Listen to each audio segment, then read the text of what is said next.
pretty simple. Are you overspending, right? Something that you don't have.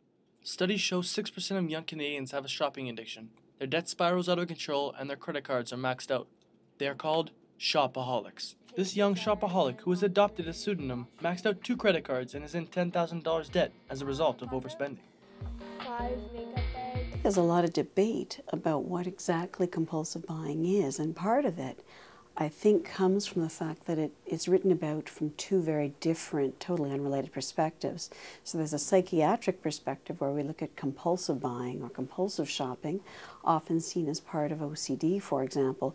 But there's also the consumer literature, where it's looked at from the perspective or from the lens of corporate values, consumerism in general, living in a society dominated by acquisition of goods, where it's very much normalized and seen as kind of a perhaps extreme end of the normal consumer spectrum.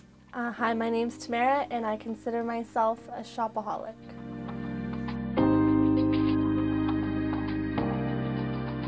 I'll shop anywhere. I'm really not discriminatory in choosing what places I want to shop. Anywhere that has stuff and accepts a Visa card.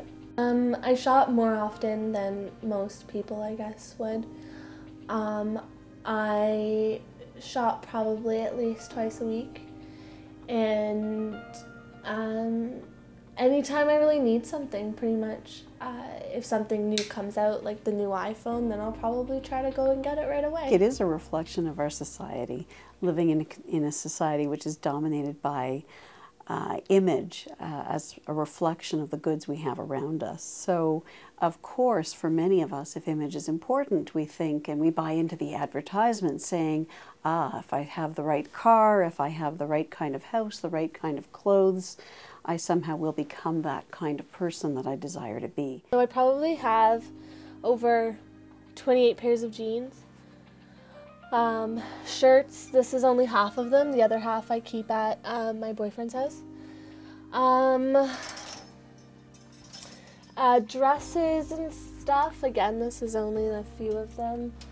I've probably got over 25 dresses. I've got tons. I also take up half my mom's closet space across the hall. This entire dresser's full of clothes. Tai Wong is one of 4 counselors at Sheridan Trafalgar campus. He helps students who are dealing with personal or academic issues.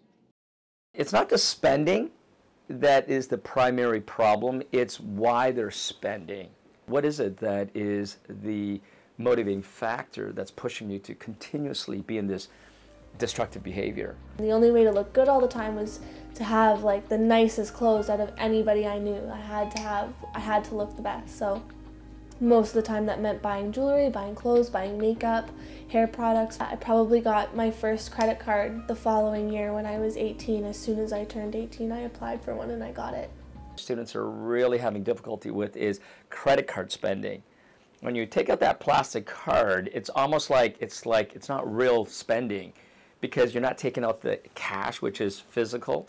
So, you know, when they put the plastic down, you know, they don't think about how much the credit cards will accumulate.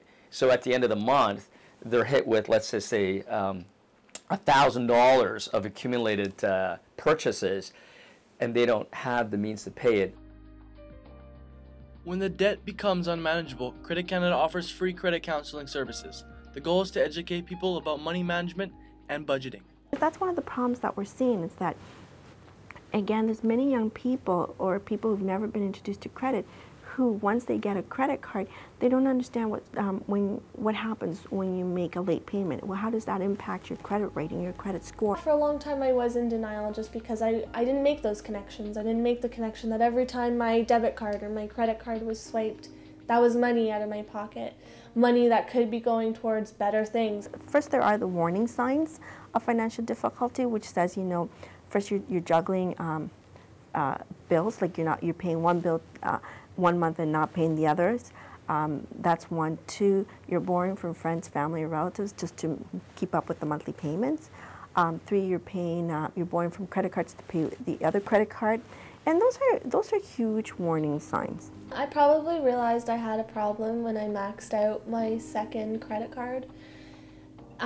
Being over $10,000 in debt when you're not even 22 years old, that's a huge slap in the face. Walking into my room and realizing, you know, I'm cluttered with stuff, and just having things that I've never worn before and still have the tags on them, but I bought them over a year ago. And I really couldn't admit it to myself for the longest time, hence why maxing out one credit card wasn't enough. I had to do it 2 times to really realize that there's a problem here that needs to be fixed. When you're young, you don't think too much of it, but let's say 3-4 years go by, you still haven't paid back the debt. Well, then all of a sudden, you know, you've got yourself back on track, you're working full time, you're ready to make that next step in a relationship, you're probably moving in with someone, you're getting married. What happens? You want to buy a house? Well, your credit rating isn't very good, so you're no longer approved for a mortgage.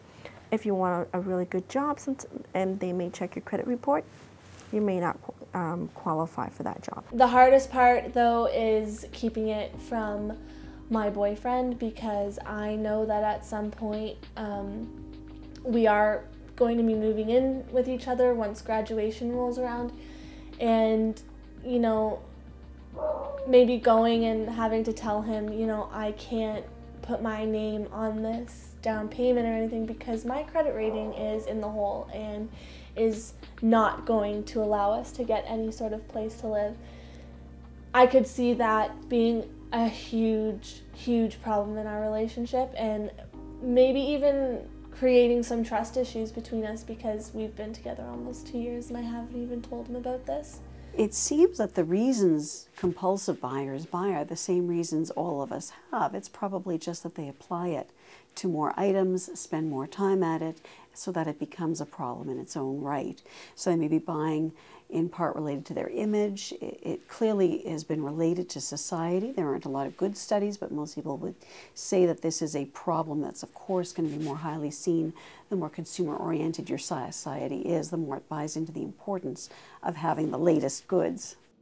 Jeannie Mitchell is an award-winning writer who has been giving financial advice to students and young people for years.